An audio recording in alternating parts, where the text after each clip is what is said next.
uma das piores coisas que pode acontecer com alguém, com a mente de alguém, é quando se chega a um momento da vida em que a pessoa diz: não vejo mais sentido, não vejo mais propósito.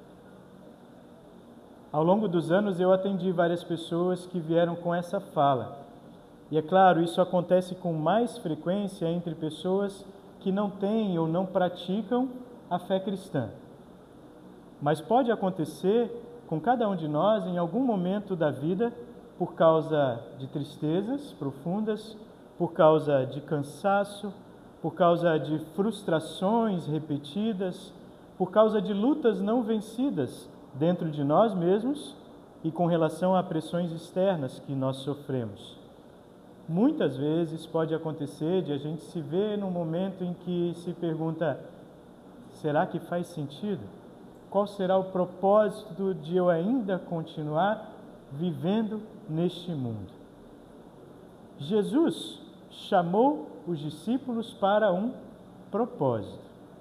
E quando ele os chamou, esse propósito tocou de maneira tão forte o seu coração, mesmo que eles ainda não compreendessem todas as coisas, que eles deixavam as suas redes, deixavam a sua mesa de trabalho, deixavam a sua família e iam seguindo Jesus. Mas chegou o tempo, no Evangelho de Lucas, que nós lemos hoje, em que Jesus precisou mostrar-lhes na prática o que era viver segundo esse propósito. E Jesus mostrou não somente aos 12 mais chegados, chamados de apóstolos, mas também a outros 70, ou aliás, junto com eles, 72 discípulos, segundo algumas variações que tem ali nos manuscritos. Às vezes aparece 70, às vezes 72. Mas a questão é que Jesus, em um determinado momento, resolveu que os discípulos precisavam experimentar na prática o que lá na frente eles iam passar.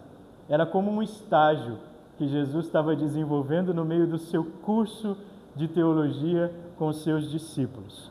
E Jesus os envia de 2 em 2 para uma missão. E qual era o resultado final desse estágio missionário? Que eles voltassem cientes do propósito para o qual eles foram chamados. E isso concerne a todos nós. Para sentirmos de fato propósito em nossas vidas, precisamos estar engajados na missão de Deus. Se aqui estamos, é porque Ele nos chamou pelo Evangelho, nos iluminou com seus dons, nos santificou e ainda conserva pela ação do Espírito Santo em uma única santa igreja cristã. Para quê? Para proclamarmos as virtudes dele, que nos chamou das trevas para a sua maravilhosa luz. Quando um cristão se preocupa com o propósito e o sentido da sua vida, ele sabe que já tem uma resposta. Mesmo que haja pressões, dificuldades, frustrações e tristezas, lá no fundo permanece uma certeza: eu sou filho e filha de Deus pelo batismo e eu fui chamado por Deus para ser seu instrumento de amor, sejam quantos dias Ele me der durante essa vida. Ele podia ter me chamado de volta para Ele logo no meu batismo, né? Seria fácil. Batizou e foi para o céu. Mas Ele decidiu que eu continuasse aqui nesse mundo porque tenho um propósito para servir a Ele. Às vezes, por causa de tudo o que nos acontece na vida e por causa de uma sociedade tão complexa na qual a gente busca se encaixar, produzir, conquistar, se precaver, né? Por causa de tantas coisas que nos preocupam, às vezes a gente esquece desse propósito. E a gente corre o risco de achar que nós estamos aqui para acumular conhecimento, ou que estamos aqui para galgar posições numa carreira, ou que estamos aqui para alimentar nossa família, ou que estamos aqui para fazer grandes coisas das quais se lembrarão depois que nós formos. Mas tudo isso é pequeno demais para se tornar propósito. Tudo isso é efêmero demais, pode ser tirado de nós a qualquer momento para se tornar propósito. Por exemplo, algumas pessoas que estão mal na sua vida, às vezes, quando recebem de Deus o presente de terem um filho, renovam o propósito de vida. Um filho, um neto, às vezes, até inesperado, é capaz de renovar na vida de uma família inteira um novo ânimo, não é? Uma nova razão para continuar. E é um motivo maravilhoso. Mas, como diz o ditado, os filhos nós criamos para o mundo. E um dia eles se vão, e para muitos casais e muitas famílias fica a tal síndrome do ninho vazio depois, em que eu preciso fazer todo um exercício para voltar a entender qual é o meu propósito de vida, porque ele não era só cuidar daquele ser para quem eu me devotei completamente o tempo todo. Quando a gente fica muito tempo cuidando de alguém e essa pessoa se vai, também fica um rombo, também fica um lugar que precisa de novo ser significado como propósito, porque a nossa vida estava toda devotada àquela pessoa por amor e pelo amor de Deus, mas daqui para frente eu preciso continuar me movendo segundo propósitos que são até maiores, propósitos que Ele me deu. E aí eu preciso me lembrar que o meu propósito final é servir como instrumento na missão de Deus de salvar. É por isso que Ele me colocou no trabalho onde eu estou, por exemplo. É por isso que Ele me deu a oportunidade de repente, gerenciar uma equipe. Para quê? Para que eu possa ser luz na vida daquelas pessoas. Ele me enviou lá não como gerente ou como líder simplesmente de um projeto empresarial. Não, isso é muito pouco.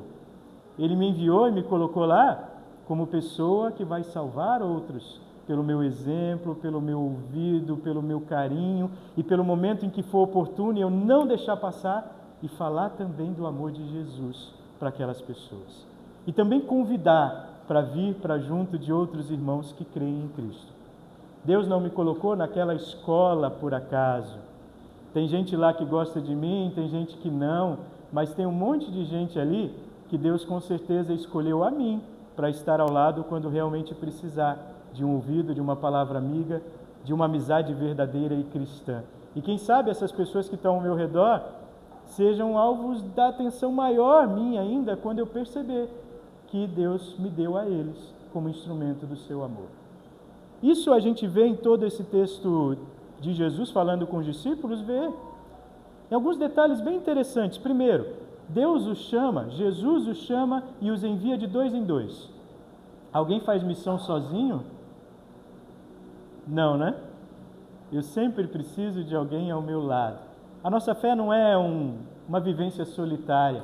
E aí, uma coisa interessante, não se trata de perguntar sobre qual o meu propósito, porque às vezes essa pergunta fica muito voltada para mim, né? Mas se trata de perguntar qual o nosso propósito. Viver a missão de Deus não é um ato solitário, é um ato solidário. É para vivermos como comunidade, como congregação e no sentido mais amplo, como comunhão dos santos. Quando estamos fazendo o que Deus espera de nós, levando a sua palavra, estamos unidos a uma multidão de pessoas que em outros lugares agora estão ouvindo a palavra de Deus, estão em comunhão com Ele, estão também procurando formas de se esforçar para chegar mais perto de pessoas que precisam ouvir a palavra de salvação do Evangelho. Então a questão não é o meu propósito mais, mas o nosso. E por isso, quando eu ando com um irmão na fé no mesmo propósito, a vida faz ainda mais sentido. Seja esse irmão o meu marido, a minha esposa, o meu filho ou filha, ou se eu não posso contar com os de casa para isso, seja o irmão da igreja, ou até o irmão de outra igreja, mas que também crê em Cristo e que está no mesmo ambiente que eu, e que ali se torna uma duplinha comigo, para cumprir a missão de Jesus. Fé é para ser compartilhada, inclusive as frustrações são para ser compartilhadas, e é para a gente aprender com elas enquanto compartilham uns com os outros, e é para a gente, como diz o apóstolo Paulo, carregar as cargas uns dos outros. Às vezes repreender uns aos outros quando necessário, reencaminhar uns aos outros, mas sempre com o objetivo de caminhar junto. E quando a gente olha as orientações que Jesus deu para os discípulos no caminho, lá do versículo 4 até o versículo 11 de Lucas 10, a gente vê que fazer missão envolve simplicidade, envolve um sentimento de dependência em relação a Deus e até se colocar sob a dependência dos outros, porque os discípulos tinham que aceitar abrigo, alimento de outras pessoas que eles nem conheciam. Envolve hospitalidade. Jesus fala deles respeitarem as regras do seu tempo de hospitalidade, como saudar as pessoas quando entrarem numa casa, como cumprimentar ou não os outros no caminho. Todas as questões que Jesus está cuidando em orientar os discípulos, segundo o tempo em que eles viviam, para que eles de fato fossem instrumentos de Deus, mostrando às pessoas que gostavam delas. Quando Jesus diz, por exemplo, não fiquem pulando de casa em casa, se alguém receber vocês, fiquem naquela casa, repartam tudo que eles têm com vocês e deem atenção àquelas pessoas. É isso que ele está dizendo. ouçam, convivam, ou seja, aprendam a gostar de gente. Para fazer missão, segundo o propósito que Deus nos deu, é preciso gostar de gente. E eu sei que às vezes a gente não quer, né? Que dá vontade de trabalhar só com coisas ou com bicho, tem hora, porque gente é difícil, né?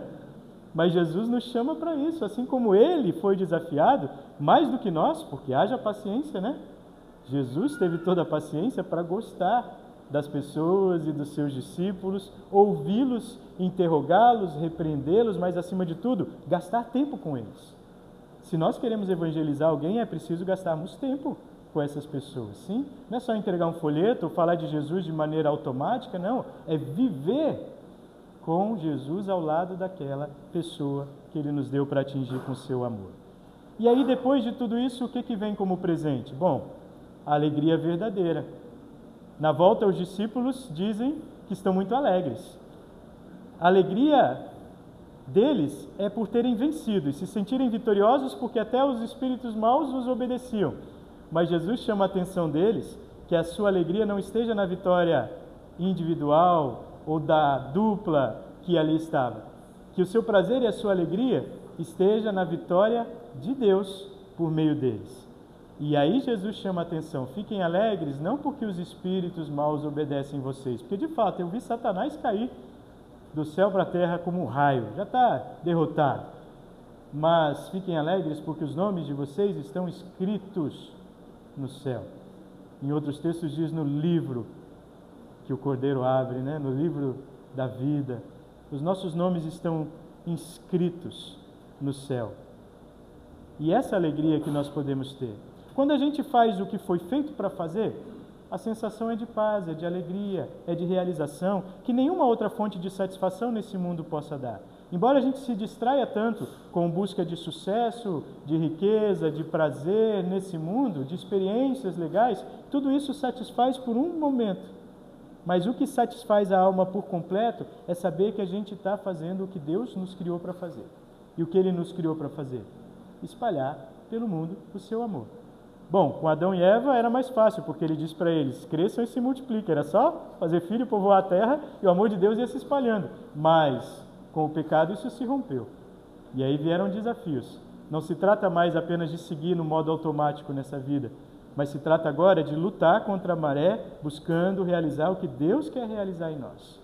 Às vezes, inclusive, se desligando das coisas que estejam nos atrapalhando ou tomando demais a nossa atenção a ponto de impedir que a gente viva como missionários neste mundo. Bom, nós estamos completando, foi lembrado hoje, 38 anos da nossa congregação aqui em Natal. A gente ainda vai marcar festa, depois a gente vai explicar o porquê, mas a gente está adiando a data por bons motivos. Mas a gente também lembrou, nas semanas anteriores, 121 anos da Igreja Evangélica Luterana do Brasil. E a gente lembrou, anos atrás, mais de 500 anos do luteranismo no mundo. Mas a gente lembra, acima de tudo, mais de 2000 anos do Evangelho sendo pregado em diferentes momentos, inclusive em tempos difíceis, por pessoas que foram fiéis a Deus. E hoje quem são os que Deus quer utilizar como instrumento para continuar essa obra? Não são só os pastores ou líderes aí escolhidos pela igreja, mas são todos os cristãos.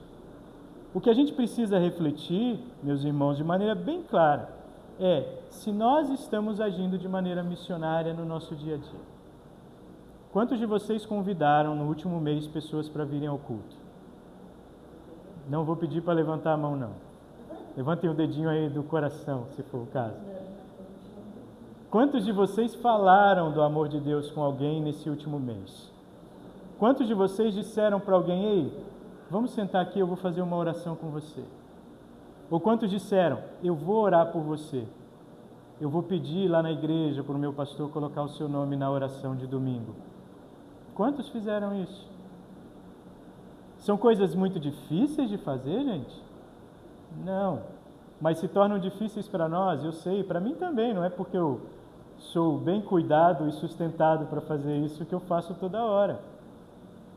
Mas é preciso que a gente confie no amor de Deus que age em nós.